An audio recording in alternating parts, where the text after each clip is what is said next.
AR Rahman ఎంత గొప్ప సంగీత దర్శకులో చెప్పాలంటే సంగీత జ్ఞానం ఉండాలి. నాకు అంత మ్యూజిక్ నాలెడ్జ్ లేకపోయినా ఒక సాధారణ మ్యూజిక్ లవర్గా నాకు అర్థమైంది మీకు వివరించడానికి ప్రయత్నిస్తా. గురు అనే సినిమాలో తేరే బినా అనేది బ్లాక్ బస్టర్ సాంగ్. ఈ రోజు కూడా ఆ పాట చాలా మంది వింటూ ఉంటారు. అక్కడ సిచ్యువేషన్ ఏంటంటే మొగుడికి పెళ్ళానికి గొడవయి పెళ్ళానికి కోపం వచ్చి పుట్టింటికి వెళ్ళిపోతుంది. కరెక్ట్గా అప్పుడు సాంగ్ మొదలవుతుంది. ఎంత కోపం వచ్చి వదిలేసి పుట్టింటికి వెళ్ళిపోయినా వాళ్ళిద్దరి మధ్య ఉన్న బంధం విడదీయలేనిది. మరి అలాంటి సిచ్యువేషన్లో పాట ఎలా కంపోజ్ చేస్తారు? స్ట్రైట్ అప్ కర్ణాటక సంగీతంలో ఉన్న బేసిక్ ఏంటంటే మనం ఏ ఎమోషన్ చెప్పాలన్నా కానీ దానికి ఒక స్పెసిఫిక్ రాగాన్ని కొంచెం డెసిగ్నేట్ చేస్తూ ఉంటారు. ఈ ఎమోషన్ ఉంటే ఖచ్చితంగా ఈ రాగం వాడాలని రూల్ ఏం లేదు, కానీ జనరల్గా అలా పిక్ చేస్తూ ఉంటారనమాట. రెహమాన్ గారు ఈ సిచ్యువేషన్కి పిక్ చేసుకున్న రాగం రాగ్ భైరవి.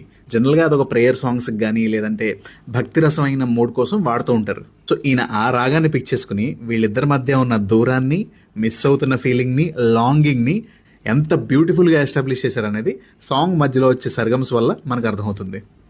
అవి ఎలా ఉంటాయంటే ఒకరితో ఒకళ్ళు మాట్లాడుకుంటున్నట్టు ఉంటాయి. I try to explain. గగరేస సా సా సా సా సా పమగ గరేస సరిగా రిగమ గమ పమ గరేస సా సా సా సా నిరి సని సని దని పద పమ పమగ రిగమ పగ మ గమ రే గప పద నిరి సాని స పమగ పపద నిరి సాని స పమగ సగ సని దని ద పగ పమగ మగరి. If we break it down అది ఎలా ఉంటుందో చూడండి. డైలాగ్ వర్షన్ అనమాట. గగరేస ఇదిగో నిన్నే సా సా సా సా సా పమగ నన్ను వదిలేసి వెళ్ళిపోతావు కదా, సరిగా దిగమా గమప మాగారేస నేను వెళ్ళిపోయింది సరే నువ్వు వచ్చి తీసుకెళ్ళొచ్చు కదా, సా సా సా సా నేను సని సని దాని దబ దబ మగ. ఏ ఇగో అడ్డు వచ్చిందా, లేదంటే పౌరుషం అడ్డు వచ్చిందా, లేకపోతే పొగరా? రేగమ పద మాగమ రేగ పద నిరి సాని సపమగ పపద నిరి సాని సపమగ. నువ్వు రా అని ఒక్క సైగ చేసుంటే నేను వచ్చి తీసుకెళ్ళిపోయేవాడినిగా నిన్ను. నా కోసం ఒక సైగ చేసి ఉండొచ్చుగా.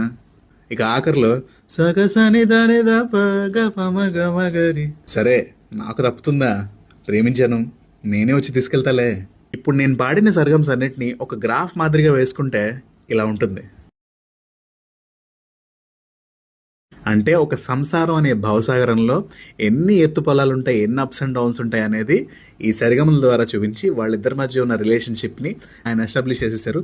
That is the genius of AR Rahman. So maybe technically I may not be correct, but ఒక సాధారణ మ్యూజిక్ లవర్గా నాకు అర్థమైంది ఇది అనమాట.